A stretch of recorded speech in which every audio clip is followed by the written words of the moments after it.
So this is the start of semester 2 in AP Physics, and just to let everybody know, this isn't going to be new physics. It's going to be our old physics that we've already done, but we're going to convert that to moving in circles, or basically we're going to switch everything to rotational physics this semester. So the very first topic we're going to talk about is circular motion. And so today I want to talk about uniform circular motion. Uniform circular motion is when we have an object moving in a circular path where there's no change in the speed. So think about a driver on a circular track with the cruise control on. If they have the cruise control on, speed will be constant, and you'll be moving around on that circular track, so moving in a circle. This hammer thrower, this would be the same type of thing. He's making this shot move around and around and around in a circle. And if he has it at a constant speed, that would be uniform circular motion. So my question then would be, is that object accelerating?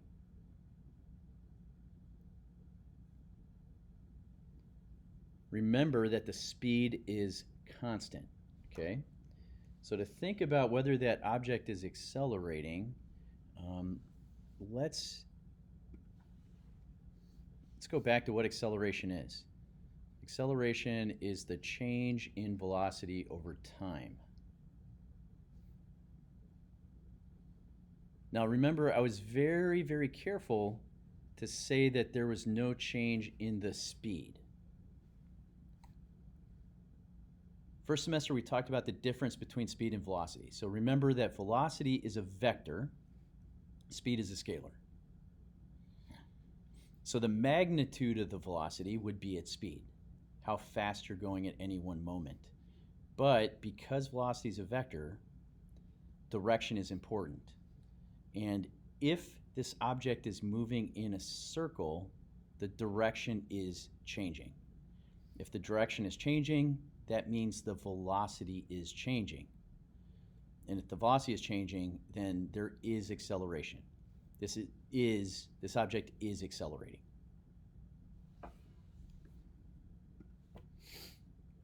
Okay, now if the object's accelerating, then that means there has to be a force acting on the object. Because remember, we talked about Newton's second law, first semester, and the sum of the forces, or we could also call that the net force, is equal to mass times acceleration. So anytime a force is applied, or anytime I should say that there's an acceleration, there has to be a force applied. They go hand in hand. So there has to be a force acting on this object. All right? Now, that force is going to be pushing in towards the center. And we call that force centripetal force. Centripetal just means center seeking.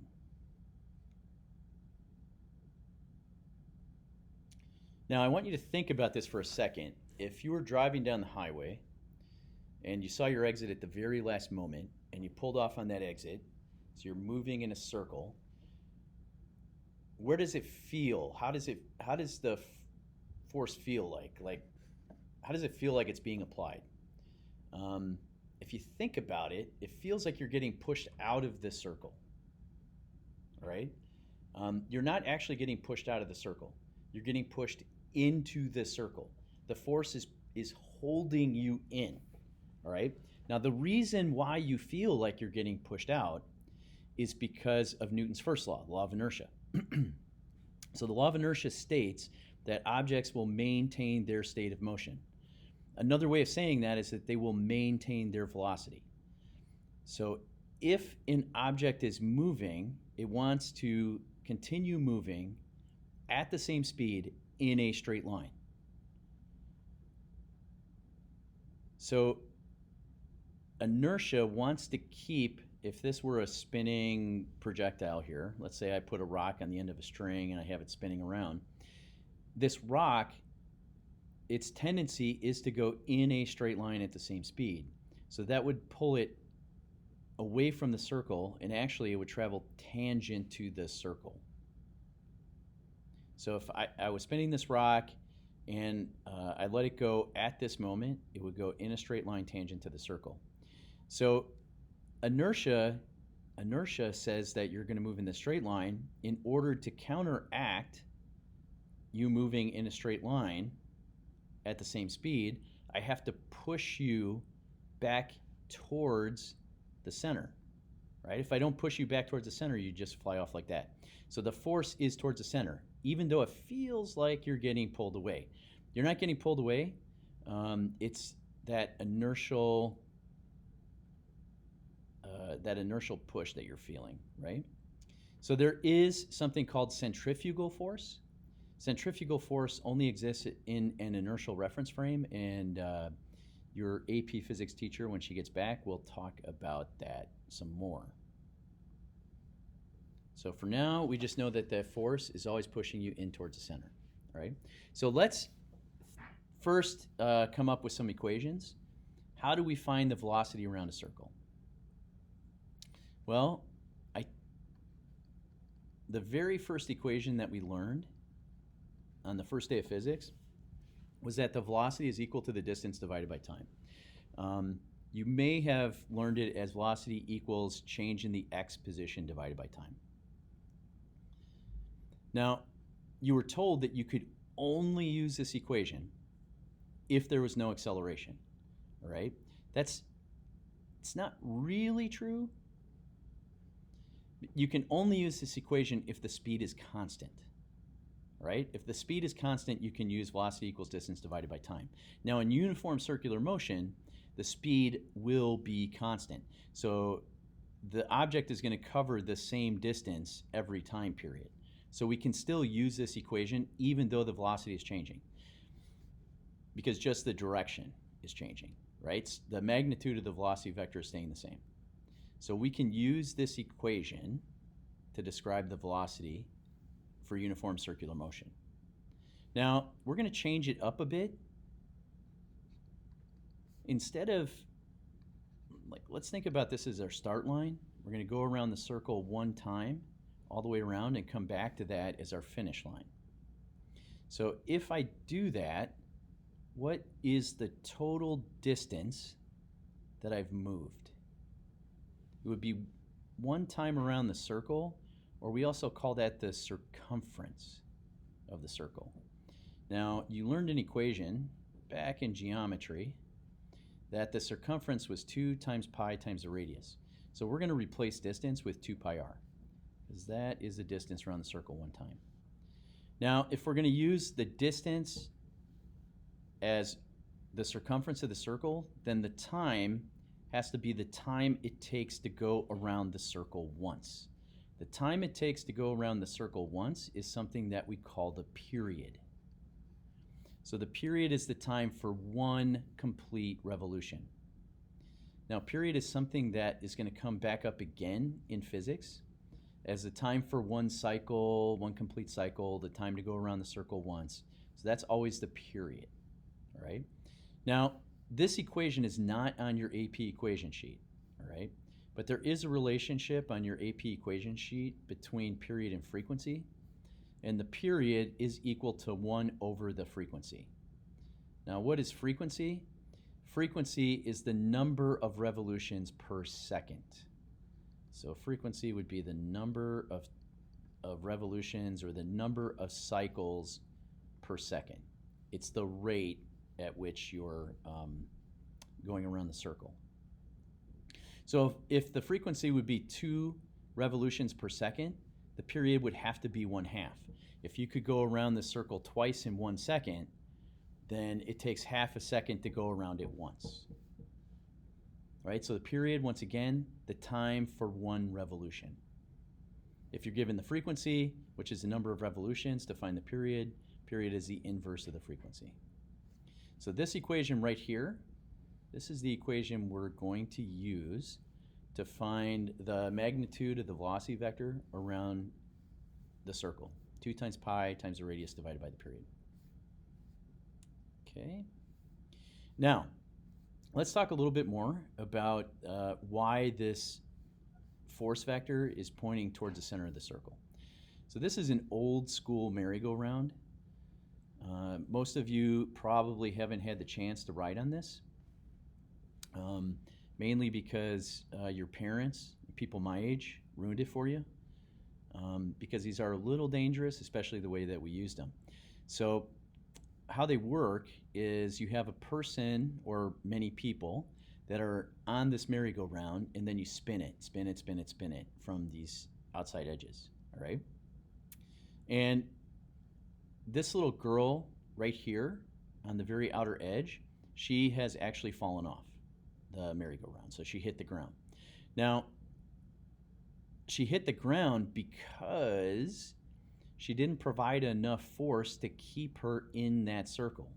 Now, if I'm spinning you and you're holding on to the edge, you can see her hands right here holding on to the edge of that steel bar. Your muscles have to be pulling you into the merry-go-round in order for you to stay. If you let go or you push out, you go off of the merry-go-round. So to stay in that circle, you have to apply an inward force. Now, once again, it feels like you're getting pulled out. You're not, all right? You're getting pushed back into the circle. This is a lot like the Gravitron. If you went to North Lake days or Franklin Park Railroad days, somewhere like that, the Gravitron looks like a big giant washing machine, and here's the big giant washing machine. You go in, you stand in there, you're on the edge, okay? It starts spinning, and then when it starts spinning fast enough, you stick to the wall, right? Now, it feels like you're getting pushed out. You're not, right? Inertia is trying to force you to move in a straight line tangent to the circle. Instead, what's happening is the wall is pushing on your back, right? And that's why you feel stuck to it, because the wall keeps pushing you in towards the center. Now, the merry-go-round, unlike the Gravitron, you can actually move to different spots on this merry-go-round. So I could be on the outer part of this disc, like this girl is, or I could be really close to the middle, like the second girl is. And if you look, the first girl is falling off the merry-go-round. The second girl doesn't even look like she's, even feeling the effects of the spinning, right? Now, why would that be? We know that they're on the same platform. We know that they're making the same number of revolutions per second, right? So the period is the same. The time to go around the circle is the same. So do they have the same speeds? The answer to that is no, because this girl on the outside edge has to move a much bigger distance in the same amount of time as this girl in the center. So this girl, even though the period is the same, even though the frequency is the same, the velocities are not the same. The speeds are not the same, because this girl is moving a big distance in the same time, small distance in the same time. So it does matter where you are on the disc. Okay, let's do a problem with our equation, all right? So I have an ancient slingshot. Slingshot, this holds a projectile of 75 centimeters. Now, just so you guys know, slingshots in the old days, Roman days, biblical days, however you want to say it, they were not the slingshot that you think about now. So slingshot you think about now kind of looks like this. It has a rubber band. You put a stone there, you pull back the rubber band, and it flies. That's not what slingshots were, okay? What slingshots were is they were long pieces of rope. You would put a pouch in the middle, and you would put a projectile there. Sometimes they would file these projectiles down to look like bullets. The Romans used to cast them with lead. That sounds a lot like a bullet, right? And then you would swing it. You would swing it round, round, round, round. And when you became expert at it, you would figure out how to release it. So you're spinning that projectile around and around and around and around over your head, and then you let it go at the right moment so it flies off in a straight line tangent to the circle. that line doesn't look exactly tangent. It's supposed to be tangent. All right, so it'll fly off in a straight line tangent to the circle like that. So this is the story of David and Goliath, if you've ever heard it. You know, Goliath is a huge warrior. David's a tiny little guy. Nobody wants to fight Goliath, but David goes out there with a sling and kills him. So that's actually that would not have been uncommon for that time, because all armies had people with these slings.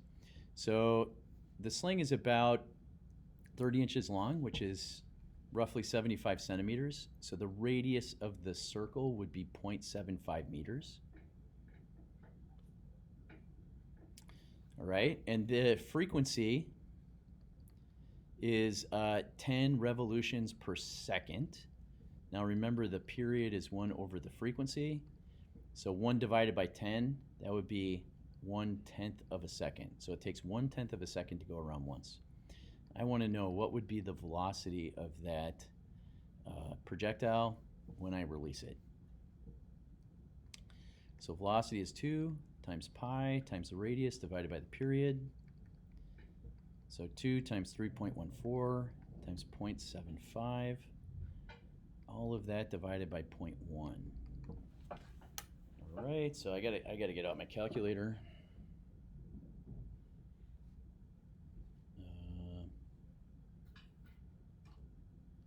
Times 0.75 divided by 0.41. So what I got is 47.1 meters per second. So the velocity of that projectile in miles per hour would be roughly 100 miles per hour.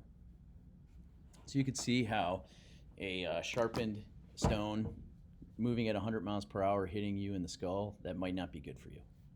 Might not survive that. All right. So we know that anything moving in a circle is accelerating. So how do we calculate that acceleration? All right. Well, let's think about it. I'm going to derive this for you. Normally we don't do this, but this equation for centripetal acceleration is not on your equation sheet, so I figure it's best to know how to do it. Plus, this is a little preview into calculus. So really, this is a calculus problem, how to come up with this, but we're going to solve it without using calc.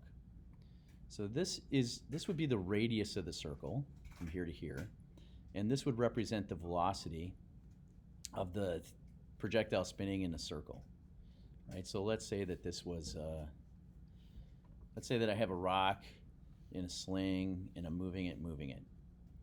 So that would represent the velocity vector, right?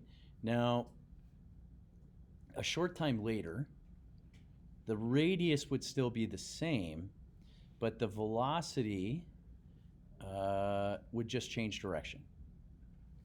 So the radius is also changing direction, if you want to think of it that way.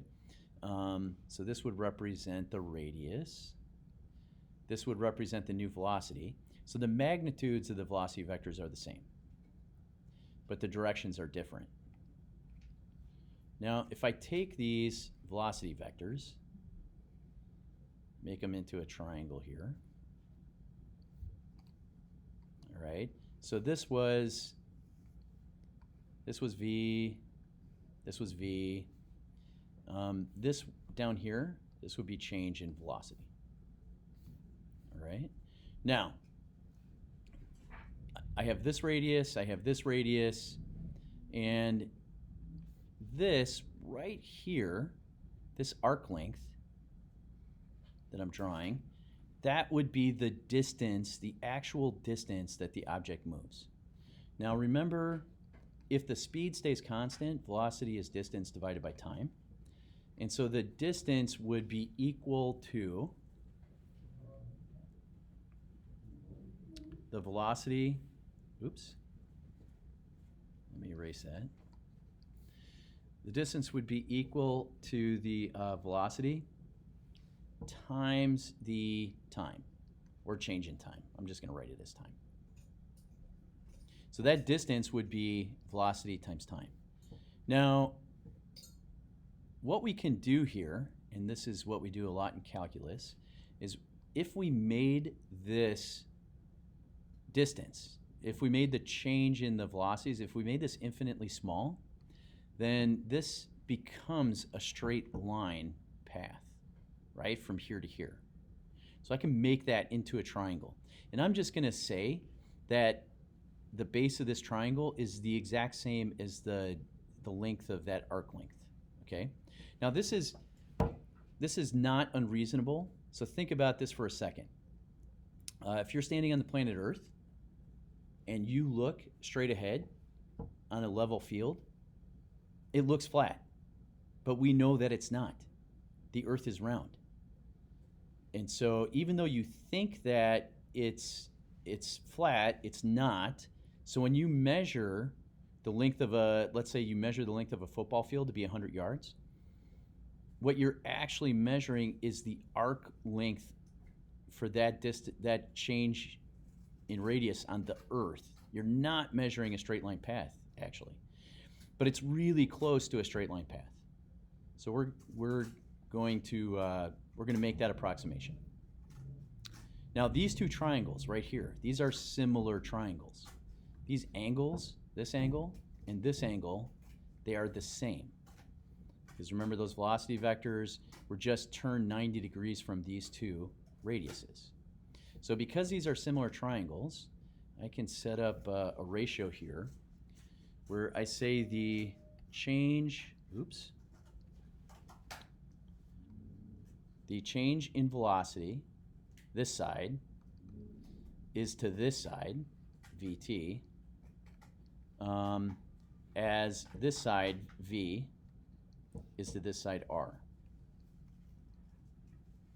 Now, if I move T over to here, I would have to divide both sides by that. If I move V over here, I'd have to multiply both sides. So I'm just going to do that algebra. I'm going to change it to delta V over T is equal to V squared divided by R. And acceleration is change in velocity over time. So this is acceleration. So the acceleration towards the center of the circle is velocity squared divided by the radius. That is centripetal acceleration. Velocity squared divided by the radius. Sorry, that's so messy. So the speed isn't changing, but the velocity is. If I want to find the acceleration, it's that velocity squared divided by the radius. So let's sum up all of the equations that we have. For velocity, we're taking the circumference of the circle divided by the period one time around. For centripetal acceleration, that's acceleration towards the center of the circle, that would be the velocity squared divided by the radius.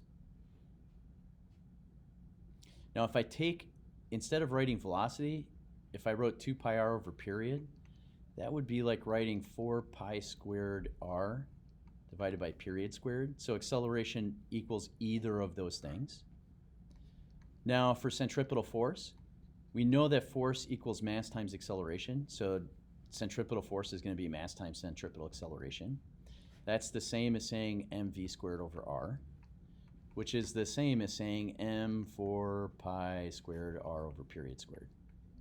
So really, these are not on your equation sheet. So if you wanted to use these, you would have to remember velocity is the circumference of the circle divided by the time for around the circle once, 2 pi r over period. And you have to remember that centripetal acceleration is v squared over r. If you remember those two, you can figure out all of these from those, because we know F equals ma. That's ingrained already into our memories. So this represents all of the equations for uniform circular motion. And then your sub has a problem set for you today. You guys can work on that using this information.